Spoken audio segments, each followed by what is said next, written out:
right, here we go. Hey, everybody, this is AJ Forbes and Justin Holtmann with the BarnBurner Show from BarnBurner Sports.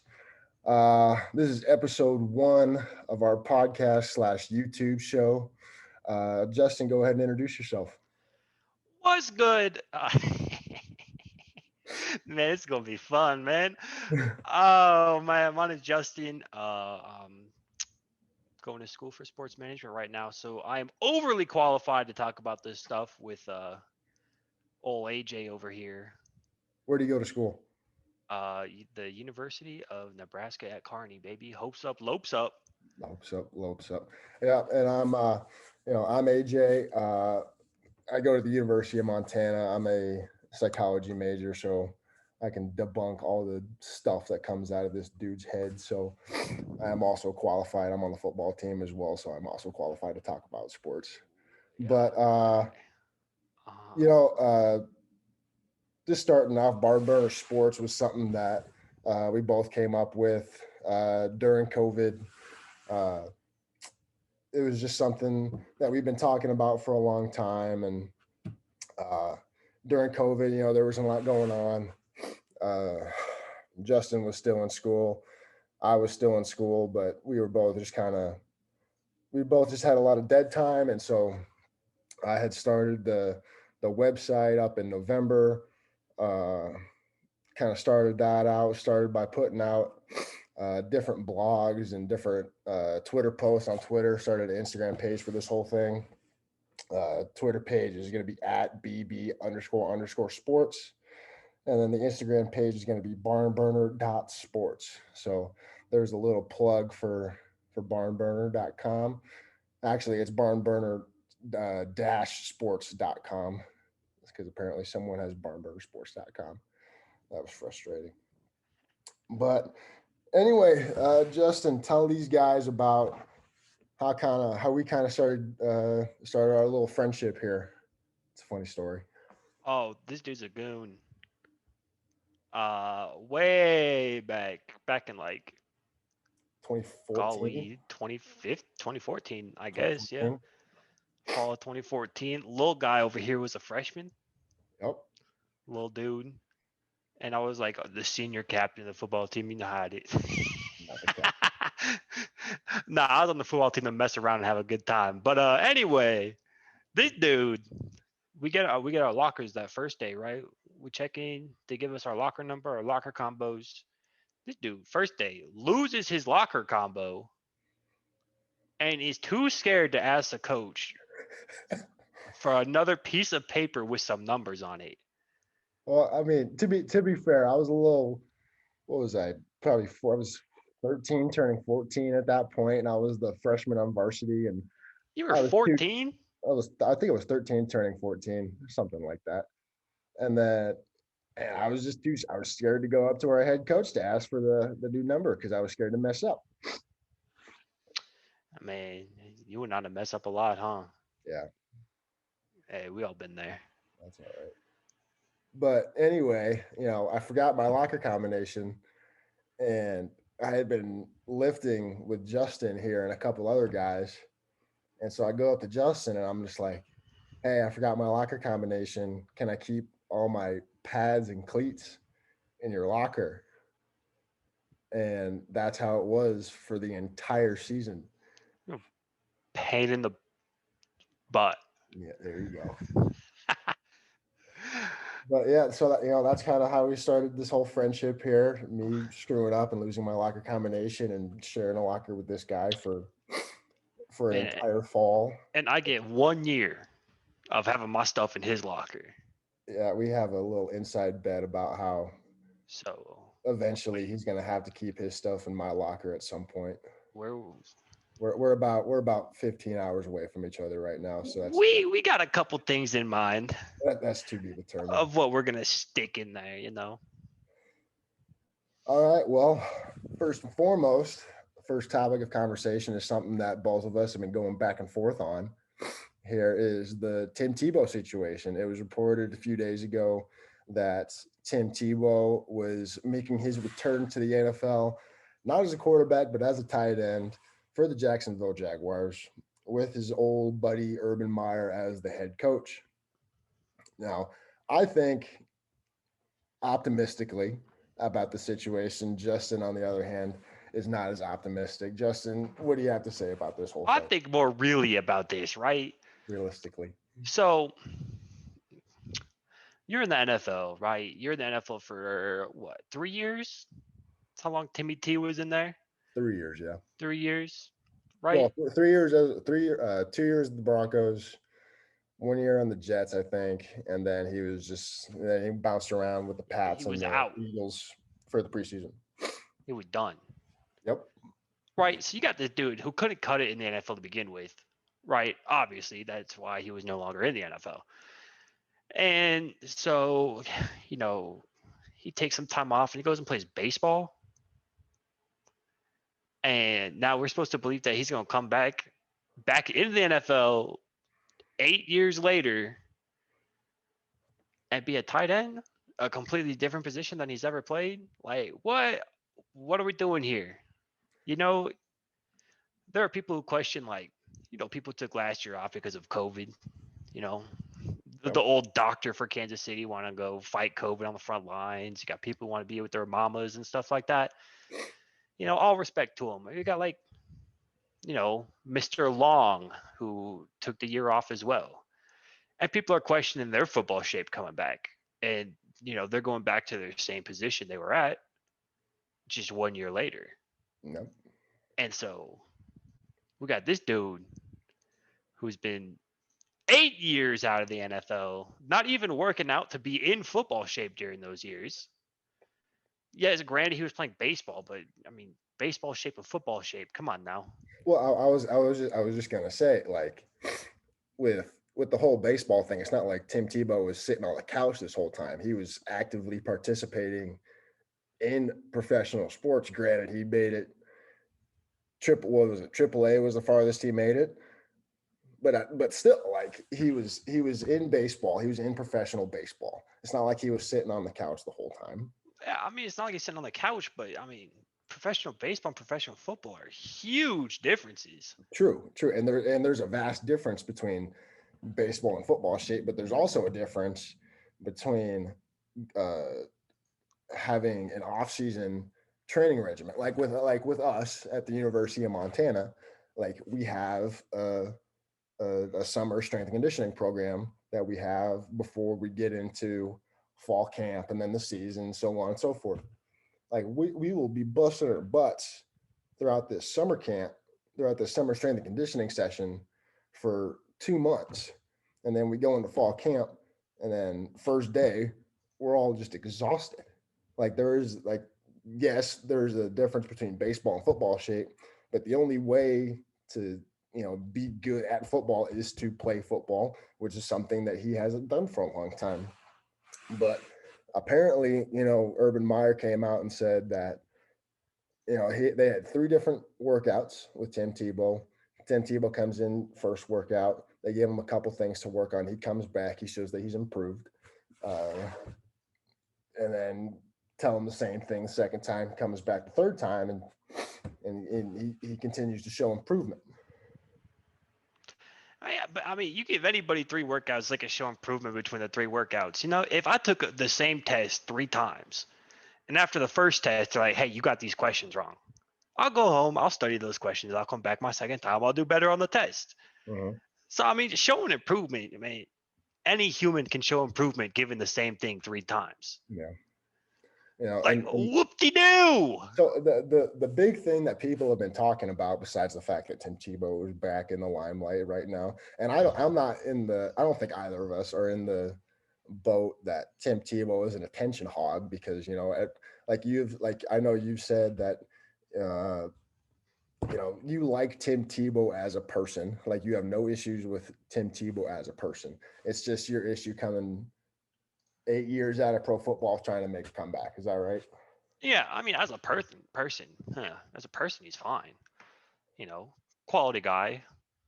Always been he's always been a good guy. Yeah. But I mean, what are we doing bringing him back to play tight end? Or And even if he doesn't play tight end, you know, people are thinking like, oh, he's gonna like do all these other things or whatever. Like, what you want a dude who's been out of the game for 8 years to take QB snaps away from your quarterback, or that you just drafted first overall, take snaps away from your running back? Like, you're trying to develop these guys. Yeah, but like, to that point, I published an article on the website, www.barnburner-sports.com, about this whole Tim Tebow situation. And I don't believe, and I don't think a lot of people believe, that Urban Meyer is going to throw Tim Tebow in as an inline tight end for the whole season. I don't think that's the plan for him. I think the plan for him is going to be an H-back type of this is all if he makes the roster, first and foremost. If he makes the 53-man roster, and but he's not going to be an inline tight end. I don't think he's going to be just the standard. I don't think he's going to be a standard tight end. I think Urban Meyer is going to put this dude in different situations, whether it be as a wildcat quarterback or an H-back or a running back, all just kind of moving him around the field to put him in the best position possible to be successful. And I do believe by doing that, he adds an element to the offense that they otherwise wouldn't have. Mm, how's the best way to say this? I think it was the old Cowboys coach I remember hearing this quote somewhere.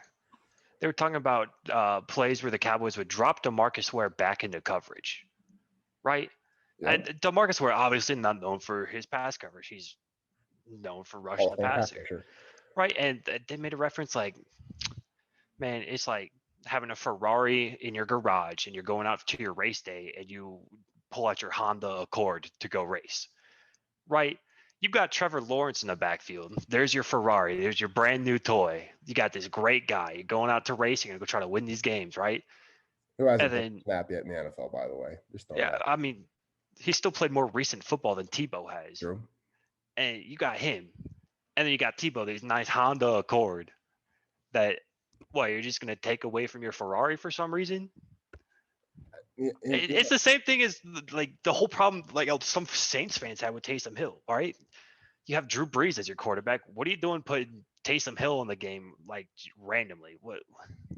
So you know what? That's the thing. Like this talking about Taysom Hill, like that's been the comparison for a lot of different guys of in Tebow's situation where you perhaps aren't great at one thing, but you're really good at a lot of different things. Like, okay, Well, I can see your face by really good. I'll take that down to good, not really good, I guess, just for your sake, just because you're staring at me like that.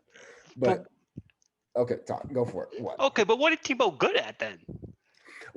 That's to be determined. We all know that he's an exceptional athlete. Like you don't win a Heisman Trophy, be a first round draft pick. People, whether or not you believe he was a first round draft pick or not, whatever. You don't win a Heisman. You don't be a first round draft pick. You don't play in the NFL, win a playoff game as a quarterback at a position that a lot of people didn't think he was supposed to be at, and then turn around and play 5 years in minor league baseball. Like, he's a great athlete. There's things that you can do with him. And I wrote an article that I published that, like, it's I mean, by that there's a logic, lot of though, good things that he can do, whether or not his ball catching abilities are NFL standard is to be determined. But there's a lot of things that you can do with him, like the Saints do with Taysom Hill, to get the ball in his hands and make an impact for a Jaguars team that the past couple of years has really sucked. I mean, they might have sucked in the past couple of years, but they are not lacking playmakers. Like, would you rather have the ball in Tebow's hands or ETN's hands, or James Robinson or Marvin Jones or DJ Chark or all these different guys? Yeah. Like, you got all these dudes, and like, but and the position that the Jaguars have been lacking in over the past year has been tight end. There are what I'm looking at it right now. There are how many? Let's see, one, two, three, four tight ends on the Jaguars roster right now, and they are Chris Manhertz coming from the Panthers, decent blocking tight end. James O'Shaughnessy, Tyler Davis, and Ben Ellefson. You ever heard of any of those guys? You're forgetting Luke Farrell, their draft pick from this year out of Ohio State. True. So I mean, what, you're gonna take away reps from your young dude for this old 33-year-old to? If the 33-year-old can make an impact on a team that another guy can't, then give him a spot. Yeah, but what can he do that someone else on the roster can't do is what I'm getting at here. And that's to be determined. Neither you or me haven't been to any of these workouts with Tim Tebow. Man, he's lucky I haven't. What? He's lucky I haven't been. Oh my god. Yeah, this dude was a heck of a scout team wide receiver. Oh baby, back in high school. Pour it up, bro. And I just want to say, full disclosure, going back to the last Saints playoff game when they played the Bucks, right? Taysom Hill was out of the game, right? Taysom Hill was the ultimate gadget guy, whatever you want to say. He has a lot of packages that the Saints use to move the ball. And with Taysom Hill out, there was an aspect of the offense that was missing. And it was notable. And it was noticeable. There's a lot of those gadget plays that don't move the ball as well. And the thing is, like, if you're going to say, what can Tim Tebow do that other guys can't do? I'm sure there's a lot of things that Taysom Hill can do that Alvin Kamara can do, right? But that those packages didn't show up, and it was affected on the offense. So overall, what's your take on this Tim Tebow situation? Man, waste of a roster spot. Waste of a roster spot. Waste of a roster spot.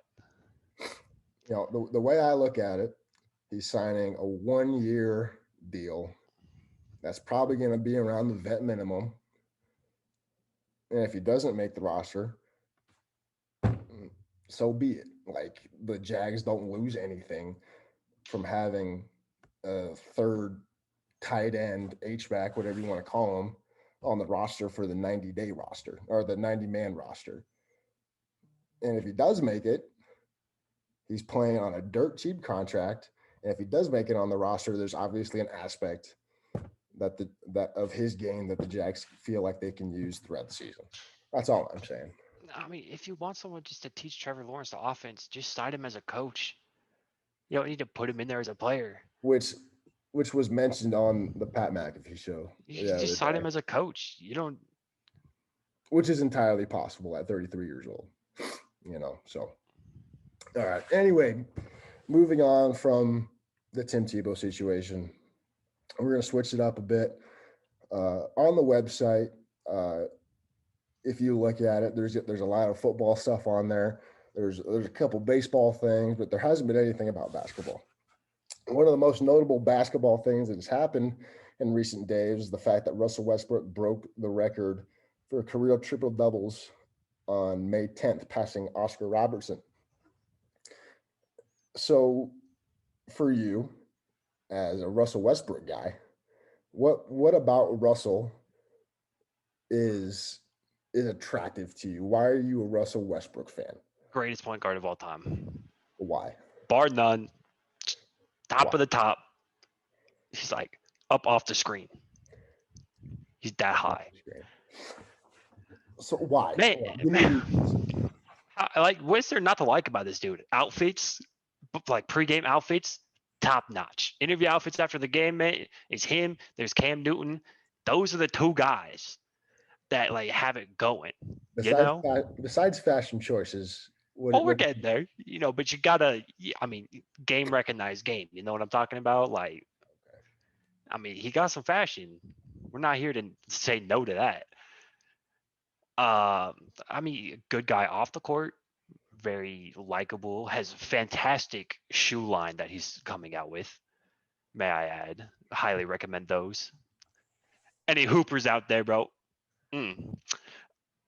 I mean, he gives to charities, quality guy, has his own charities, does this and that for the community. Best player in Oklahoma City Thunder history. I mean, you're not gonna find anybody in any sport that's gonna work as much as he works and put that much effort into the game night in and night out. So Like the only argument I take is someone who like puts as much effort in as he does. Like when Kobe played, Kobe's gonna go out there and he's gonna bust his butt every night. that is some great company that you're putting Russell Westbrook in. That's it, bro. It's those two. So the fact that Westbrook has averaged a triple double the last 4 out of the 5 seasons, when before there was only one, and it was Oscar Robertson, whose record he just broke.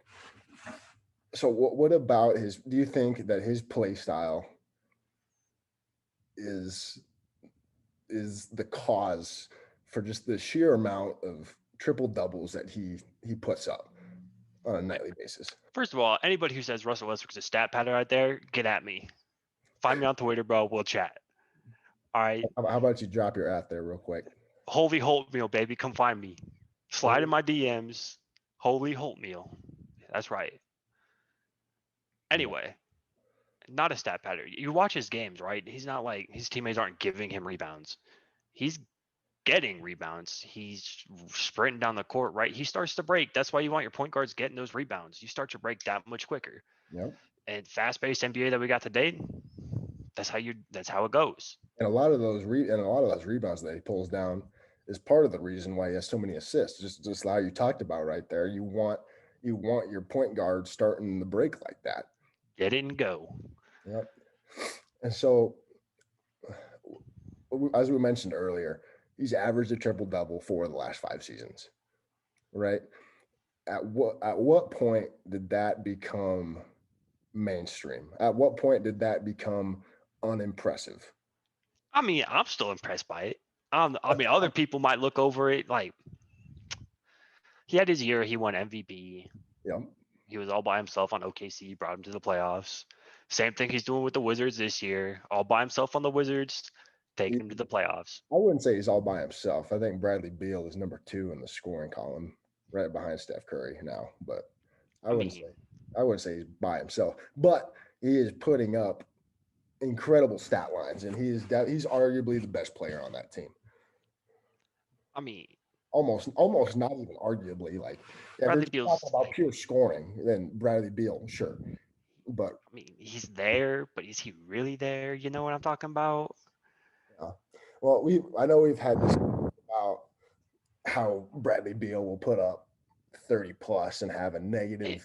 He'll put up points, but he'll give up just as many points as he puts up. True. You gotta get on that defensive grind. I hear you. Yeah, Syracuse zone, a little slap the floor action with him. Gotta get that stance going. I don't know if Bradley Beal is doing that. I love Bradley Beal. Man, no NBA players are doing that. I love Bradley Beal, but I haven't seen a floor slap. I ain't seen anybody slap the floor. Anybody who slaps the floor in the pros just gets laughed at anyway. So, like I said, at what point do you think second year in a row that he averaged a triple double? I mean, he had the first year. Mainstream media started like, oh, okay, like we're tired of this. Like we can't. Probably. I kind of hit that lull in the middle where it's like, yeah, whatever. And then he breaks a record and everyone's like, oh, yeah, that's awesome and everything. Or like he'll get traded somewhere and they'll be like, oh, that's a bad trade, good trade, whatever. Mm-hmm. But I don't know. I mean, you talk about before Russ, like people were like praising like LeBron would get a triple double or like Kevin Love would get a triple double or something like that. And everybody be like, whoa, that's awesome. That's so cool. And now it's like, I mean, Luka Doncic gets a lot of triple doubles. You don't hear about that much either. It's true. Now, I think he's taken the wow factor out of the triple double, I guess. Yeah, just for a while there was. I definitely agree with that. Like, but prior to this streak of triple doubles that Russell has had, which is incredible over the last 5 years. Right? I think prior to that, we saw a triple double as an amazing feat, and it still is. But the wow factor, I think, is definitely gone from the superstars. Like we're not looking at if Kevin Durant drops a triple double, we're not looking like, oh yeah, KD dropped a triple double.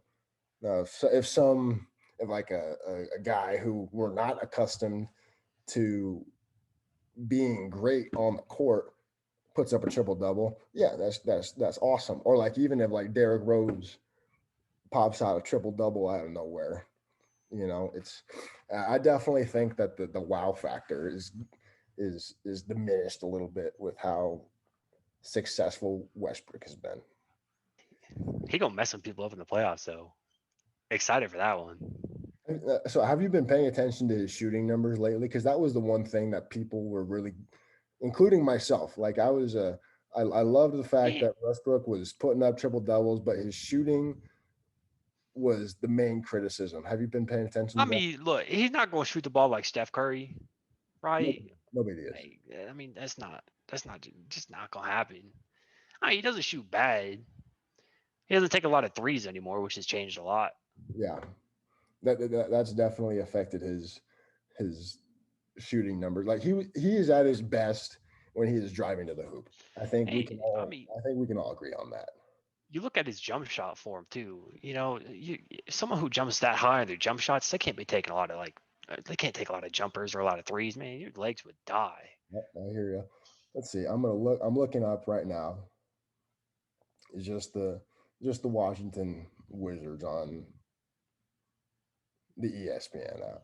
He is currently shooting 31% from three, Not bad. which isn't terrible. His let's see, Field goal percentage got to be like 46. 44. Shoot, 44. good So enough. his and he's what's his free throw shooting here? 65. So he's not a really efficient shooter. I mean, but he's He's a not efficient. he is not efficient, but he's not an extremely efficient scorer, which doesn't really matter when you're putting up 15, 20 assists during a game and you're still and for the he's a volume shooter. He takes the most. He takes the let's see here. He takes Most or second most. most. Yeah, Depends on how Bradley Beal's most feeling. second most shots in the game. Like he shoots. He's shooting 19 field goals a game, right behind Bradley Beal, who's shooting 23. Like, even though he's not the most efficient shooter, he's gonna still shoot. Yeah. Shoot. I mean, yeah, but I mean, who else on that team you want to take shots? Raul Neto. Come on now. Rudy Hachimura, Robin Lopez. Yeah. Oh, you want Robin Lopez taking shots? No, I was being sarcastic. But all right, question for you then. Okay.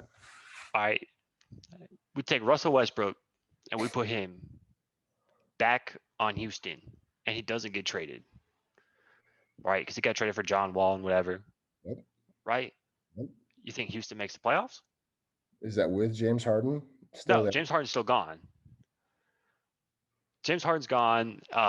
They could still have Victor Oladipo, I guess. I think if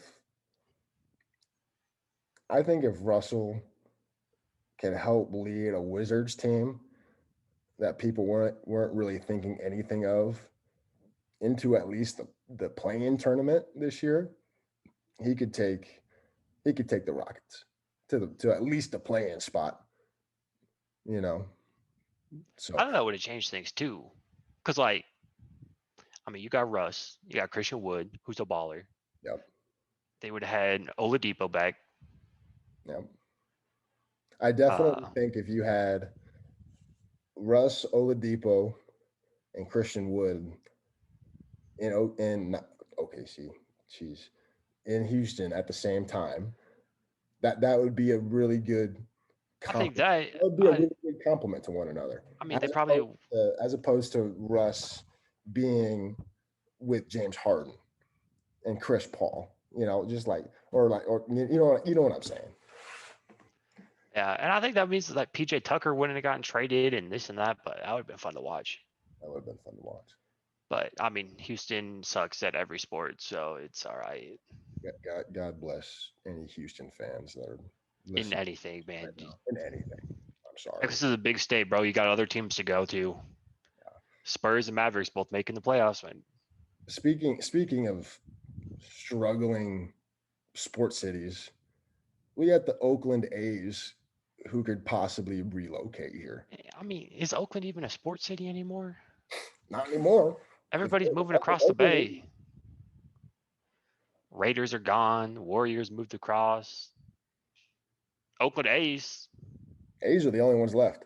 they got the okay to look for a relocation. Yeah, and what was it? It's been 12 years, I think, since they've introduced the idea for the new stadium, and that's just been in limbo ever since. Man, they've been looking for a new stadium for a while. And the proposal they had, it's a nice stadium. Yeah. But And so the thing that came out a couple days ago was that uh, that the A's obviously are looking to relocate, and that this is putting pressure on the local government to greenlight the new stadium project. And this all came from Jeff Passan, who's a well-respected baseball reporter. And so I was reading the article by Jeff Passan, and apparently Rob Manfred, who is arguably the worst commissioner in. oh, Rob Manfred's a stooge. Dude, we are not Rob Manfred friends here at Rob BarnBurner. Manfred is terrible. First of all, doubleheaders being 7 innings, so stupid. So terrible. The fact that Madison Bumgarner can go pitch a no-hitter and then not get recognized for pitching a no-hitter. Because it was 7 innings. Yeah, he allowed no hits in the game. It's not his fault that you guys changed the stupid rules. Ghost runner and extra inning. Oh yeah, you have the last out start at second base. I mean, what? This rec softball now? Like we play double headers for my softball league. You go into extras after 7 innings in softball, and you have a runner that starts on second. Like you're literally just playing softball at this point. You're playing rec softball anyway. Hey, but regardless of our feelings about Rob Manfred, he has expressed multiple different locations where the A's could go. He's mentioned Las Vegas, Portland, Vancouver, Nashville, Charlotte, Montreal. If the A's were to move, where should they go? Oh, Australia. Off the list that I just read off. I mean, there's a lot of places. You know, I mean, Miami had, or Tampa Bay had the whole thing where they were going to move for like half a season, which that was, I still don't understand that. You're going to play half a season in one city, half a season in another city. That's stupid. Tampa Bay, also bad sports city. I guess just the Rays. The Rays are. You know, Tampa Bay just won the Super Bowl, right? Yeah, but like.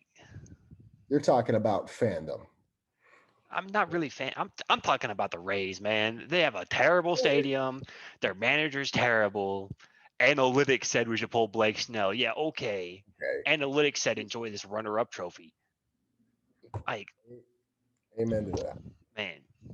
But of the list that I just gave off, Las Vegas is one that looks attractive, not just because it's Las Vegas, but because of the fact that the NHL just had the Golden Knights show up in Las Vegas a few seasons ago, and they were immediately accepted, and they were immediately successful. And then the Raiders just this last season, they moved to Las Vegas. They have a decent, not even they stink. But the way that people in Las Vegas have accepted mainstream successful sports into their city would be something that I would look at as an A's fan and be like, yeah, it'd be sweet to go to Las Vegas for games. I mean, if you're an A's fan and you live in Oakland, though, I mean, you're not gonna be excited about that one. Well, that is also how far away is Oakland from Las Vegas? Are you driving or flying? Right. It's a quick flight. I mean, driving. I mean, that's probably about like 7 hours. 7 hours? 6, 7 hours. Let's see. Well, from Missoula, Montana, it's 12 hours. Now, if I'm going to go from Oakland to Las Vegas, 8 hours, 8.5 hours. I ain't gonna want to drive that.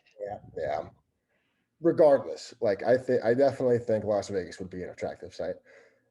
Or you could go back to the last team to relocate were the Montreal Expos back in 2004. That they became the Washington Nationals in 2005. Would Montreal or even Vancouver up in Canada, would those two be attractive sites for the MLB? Oh no. No. I mean, Well, they left for I mean, you've got. I mean, look at right now. The Blue Jays are playing at their spring training facility. well, yeah. I mean, if you've got teams in a different country that aren't even gonna like cooperate about things like this, like. I mean, is that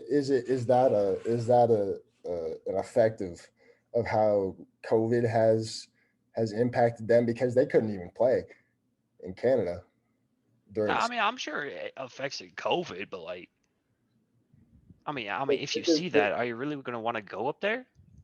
no, And as far as like financially, I mean, you're gonna make a lot more money going to Las Vegas than you would to Montreal. 100%. And so 100. they finally would not have to be a Moneyball team. I think there's if management is still the same in Oakland, they're going to be Moneyball Hey, until but until that great movie, goes away. great movie, Great movie. great movie. Great movie. Love Jonah Hill. I mean, they're what Moneyballing right now, and they're like close to first. They're first in their division. Yeah. Yeah. Shoot. Well, I mean, we talked about this a couple days ago. Like the A's and the Red Sox were the first two teams to get to 20 wins in the MLB, and the A's are paying what I don't have the numbers in front of me, but I'm sure the A's are paying their roster as little as anybody. Same with the Red Sox, though. They don't got anybody on their roster. Well, yeah, having Mookie Betts shipped off to LA helped that a little bit. Alex Verdugo, though, who they got in return, he's playing well. I don't know if He's looking pretty nice. I don't know if anyone listening to this is going to know who Alex Verdugo is. Hey, I don't know. Alex Verdugo gonna be a household name here in about 2 years, maybe sooner. Yeah, you know what? We'll see. Well, going off of that, and there's a couple other names that we didn't talk about. Nashville and Charlotte. Like, I think Nashville would be cool.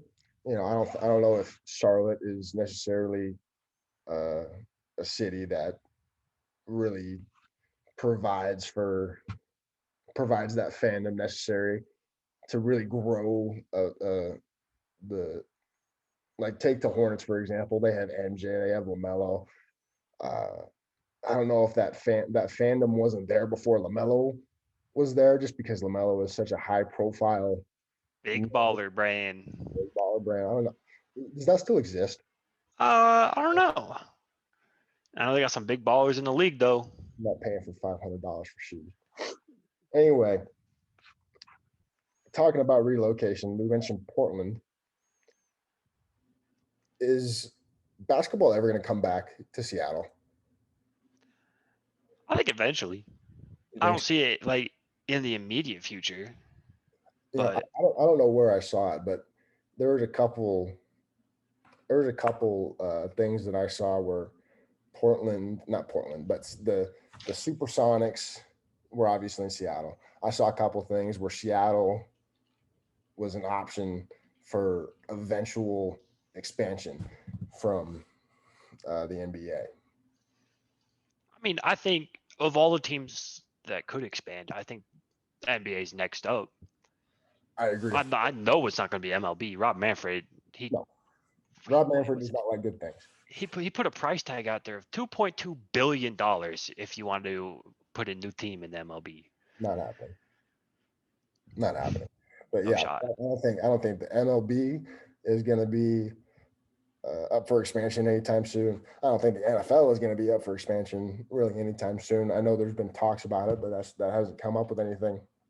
I could see them expanding. I think as it's like teams get better, there's going to be like just that much talent where you can afford to have more teams, and you won't have that like big talent drop off.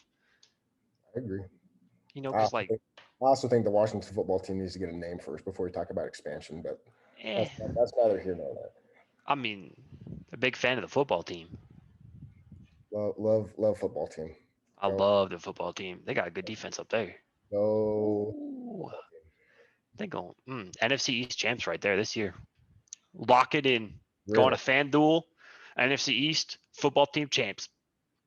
If I had a hammer or something like that, like Pat McAfee has, go bam, Just letting you hammer know. down. Just letting you know, this is not a gambling show. I do not gamble. I am not allowed to gamble.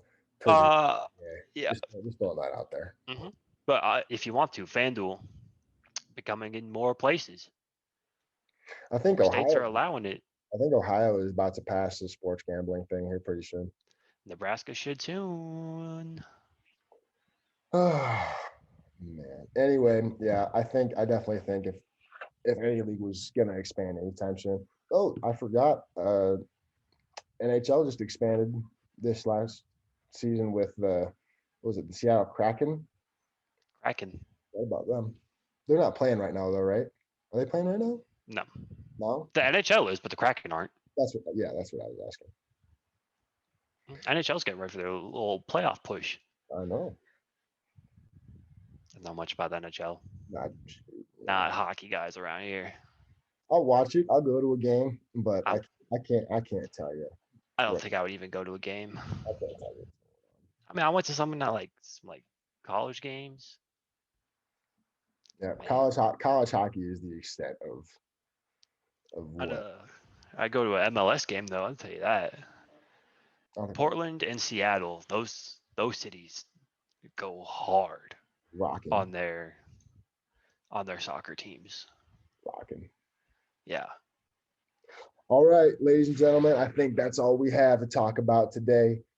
This is AJ Forbes and Justin Holtmann on the BarnBurner Show of BarnBurner Sports. You can check us out on Twitter at bb__sports, on Instagram at barnburner.sports, or you can visit us on the website and read a couple articles at www.barnburner-sports.com. This is the first episode. We plan on doing more. I know we're both busy coming up here in the next couple of weeks. Justin, what do you have to say for everybody after our first episode?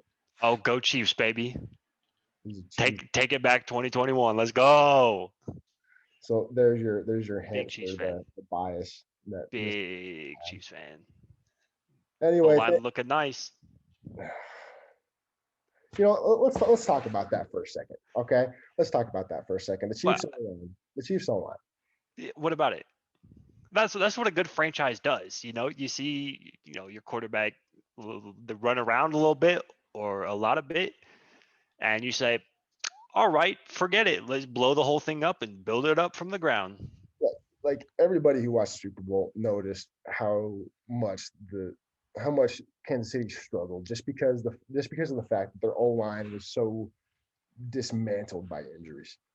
Like Patrick Mahomes ran for what 500 yards behind the line of scrimmage, which was an NFL record. And then a few months later, they built arguably the best O line in the NFL on paper. Like as an offensive lineman, there's the most important aspect to a successful offensive line is how well they work together. But on paper, having Orlando Brown, Joe Thuney on the left side, you guys coaxed Kyle Long out of retirement. You drafted Creed Humphrey, Trey Smith. Then say what? Trey Smith. Yep, drafted Trey Smith too. Like that's what a successful organization does. Doctors coming back. Yep. Laurent Duvernay-Tardif. Thank you, LDT, for help fighting COVID during your opt-out season. But that's what a successful franchise does, right there. You see your franchise quarterback running around for his life, completing balls while he's parallel to the ground. I mean, he didn't complete it. Darrell Williams dropped it, hit him in the face mask, but and we re-signed him, but cut Damian Williams. But that's not my business. But Dang. Well, yeah, I think that's going to be it for us here on episode 1 of the BarnBurner Show. I appreciate y'all listening and expect more out of us soon.